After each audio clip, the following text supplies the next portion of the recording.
y'all, it's Kate from the Literary Apothecary, and today we're doing our weekly reading check-in and bibliotherapy video for the week of November 6th to the 13th. Happy Saturday, everyone, if you're watching this on day of release. Happy whatever day it is if you're watching this later.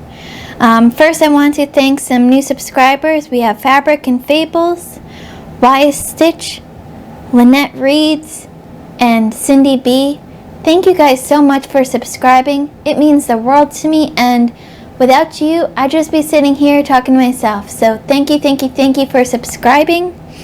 We have just a couple quick announcements.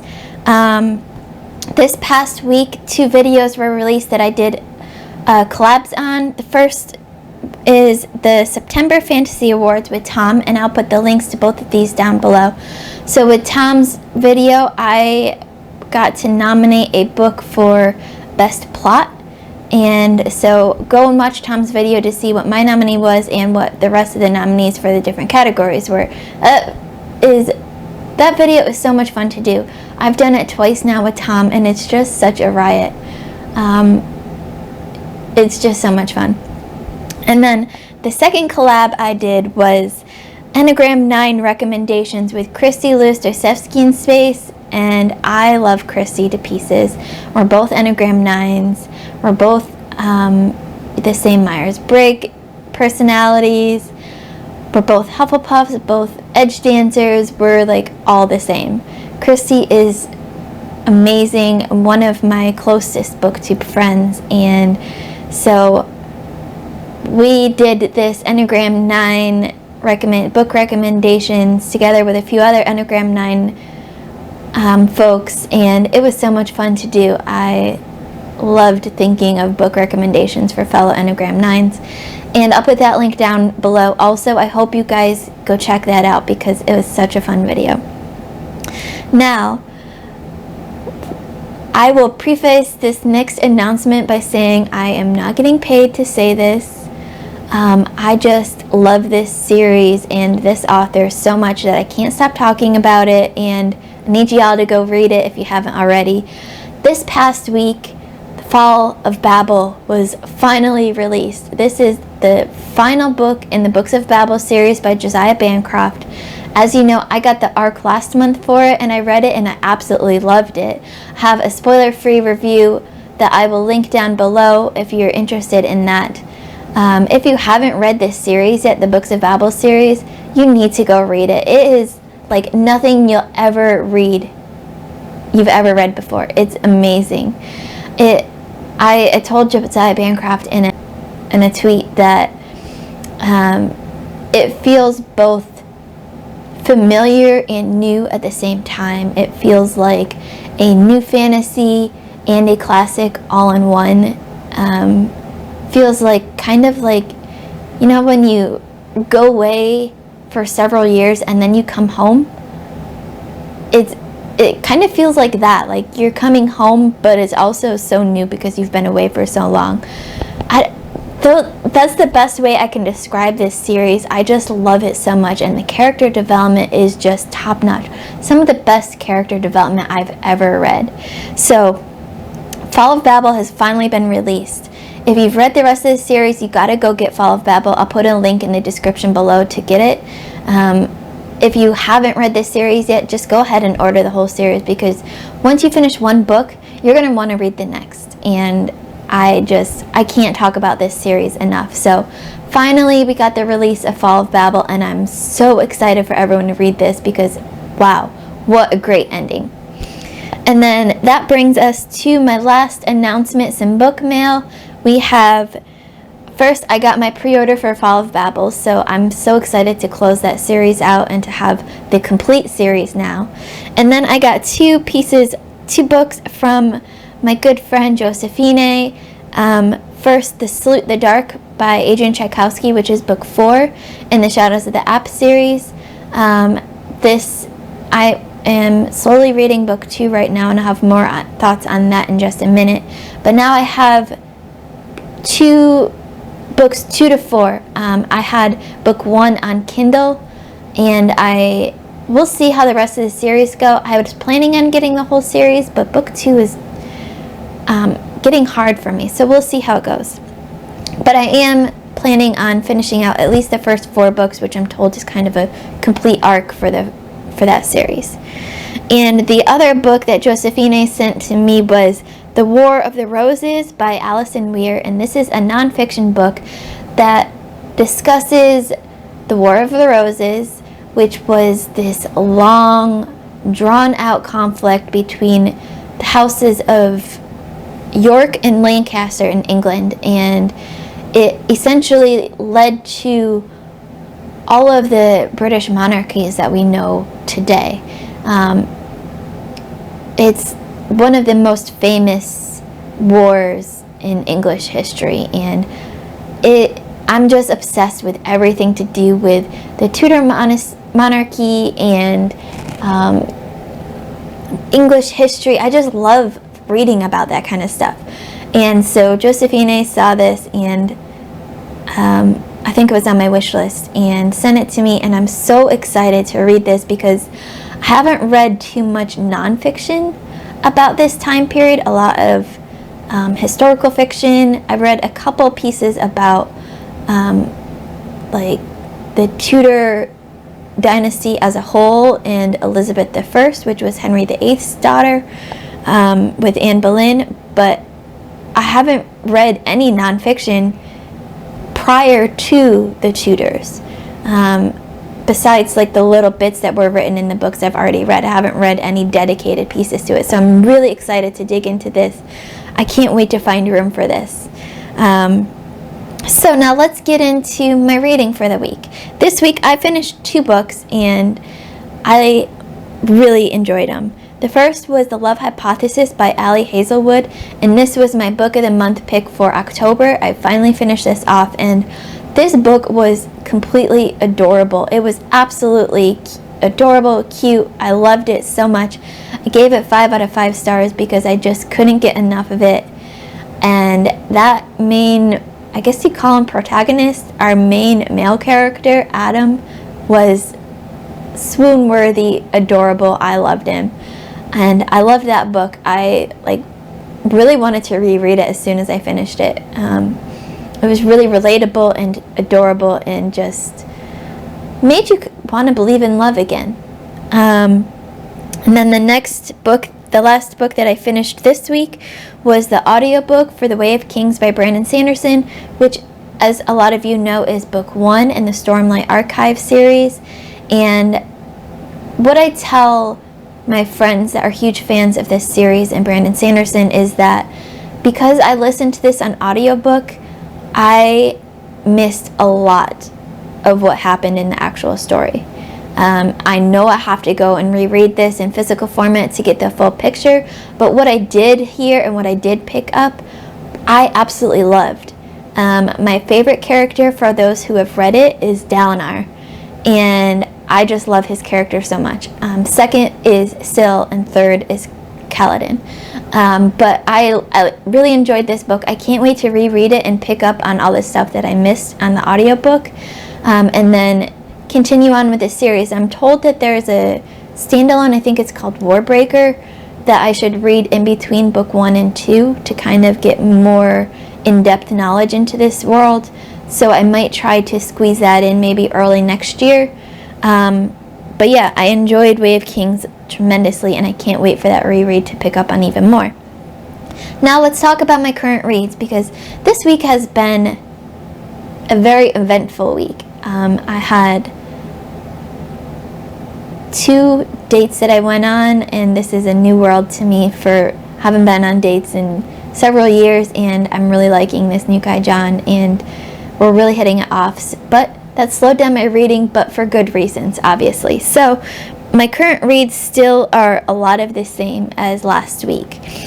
Dragonfly Falling, which is book 2 in the Shadows of the App series that I mentioned earlier by Adrian Tchaikovsky. This book is very slow to me. It's dragging, it's very character focused, I think, instead of plot driven focus. And as you know, if you've seen my videos, I need a good balance of plot and character. And this is just very character focused, and I am enjoying it, but not as nearly as much as I enjoyed book 1. So we'll see how I fare with this. I'm also still making my way through The Arc of the Liar's Knot by M.A. Carrick.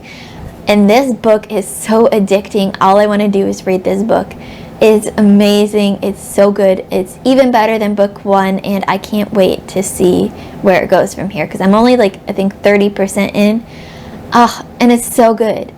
I'm also still making my way through Night Shift by Stephen King, which is part of the read-along held by Jake at the Bookish Drummer.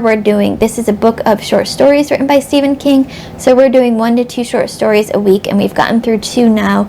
Next week, I think we have 2, I'm told, short stories, so we'll see how short they actually are. And I don't know, I'm having mixed reviews so far, mixed feelings about this book and these short stories, but I am very new to Stephen King, so we'll see if that continues. I am still making my way through, this week I started The Bloody Rose by Nicholas Eames. I'm not sure how to say his last name because I've heard it said both ways now, so I'll have to look that up before our interview in December, but I've started Bloody Rose and I'm really enjoying this. I wasn't sure how I'd feel about this one because it has different characters than the first one, and I just grew so attached to the characters in our first book, but I'm enjoying this so far. I'm still very early on, I think 3 chapters in, so we'll see if this continues to be as good as I think it is. I'm enjoying it a lot, and I can't wait to see where it goes from here. And then the last book that I started this week is the audiobook for The Blade Itself by Joe Abercrombie. This is a birthday read for my good friend Zara. This is one of her absolute favorite series, and I fear I disappointed her when I admitted that I'm only half paying attention to the story because I'm listening to an audiobook, and anytime I listen to any book, no matter what the book is, I have a hard time concentrating 100% on what's happening. So in this audiobook listening experience so far, I'm really enjoying the narrator. I love the characters and the names. They're just so memorable. I love him so much. My favorite character so far is Logan Ninefingers, I believe his name is. And I'm enjoying the humor that Joe Abercrombie puts into this. Everyone says he's supposed to be, Lord Grimdark, the best of the Grimdark, but there's, dark things that happen in this book, but there's so much humor behind everything that I have a hard time seeing it as dark as people say it's supposed to be. So I'm really enjoying this, even though I'm missing, half the story, though some people I've talked to say I'm not really missing anything because there's not really a strong plot in this. So I don't know. I guess it depends on who you talk to, but I'm enjoying what I'm hearing so far. So that's all for that.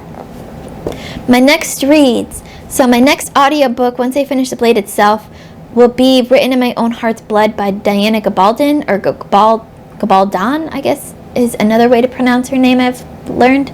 This is book 8 in the Outlander series and the last book before we get the new series, and I really need to read this this coming week, because the following week, 10 days from now, book 9 is finally released, so I need to be all caught up and absolutely ready for when that book gets delivered. I ordered it through, I think, Barnes & Noble, and so it says it's going to be shipped on day of release, so it'll be a couple days after the actual release that I get it, but I can't wait. I'm so freaking excited for that book. So I need to get through book 8, which I'm very excited for still. I don't remember anything that happens in this book, so this is basically like a new read for me. So yeah, my next audiobook will be Written in My Own Heart's Blood by Diana Gabaldon. I can't wait to see where Jamie and Claire's story goes from there. My next ebook is Dead Woman Scorned by Michael Clark, and this is my patron pick of the month, picked by my very good friend Sharon at Sharon Dwyer.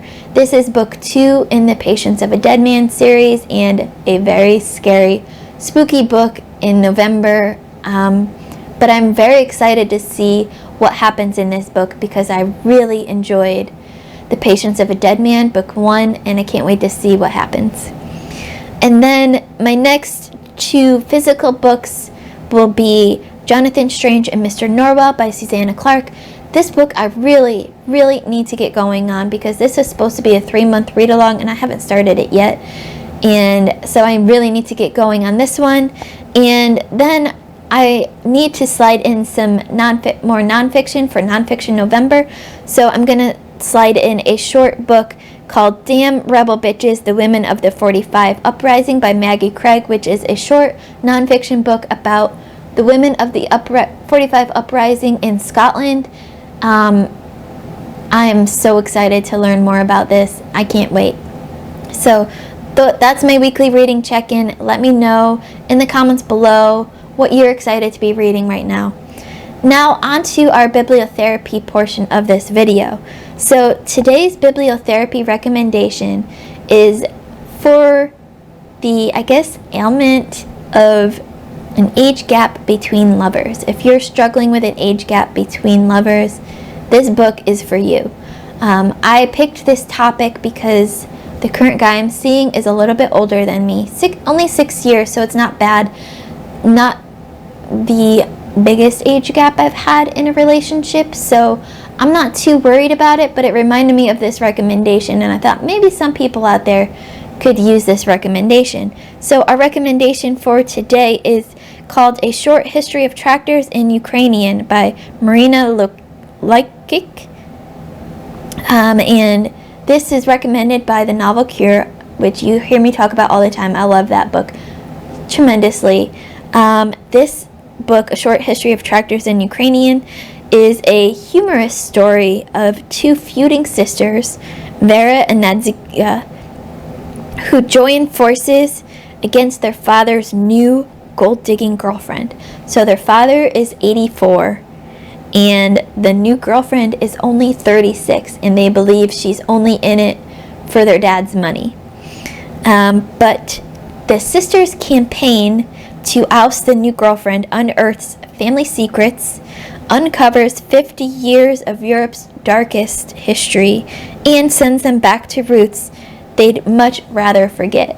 So if you're looking for a humorous book dealing with age gap between lovers, I highly recommend picking up A Short History of Tractors in Ukrainian. I've heard such fantastic things about this book, and I can't wait to read it myself. And I hope this recommendation helps you if you need it. So that's my weekly check-in for this week. That's my bibliotherapy video for this week. Let me know what you read this week, what you're looking forward to reading next week. Don't forget to like, comment, subscribe, and hit that notification bell so you get notified every time I have a new video coming out. Keep reading, and I love you to the moon and back. Bye.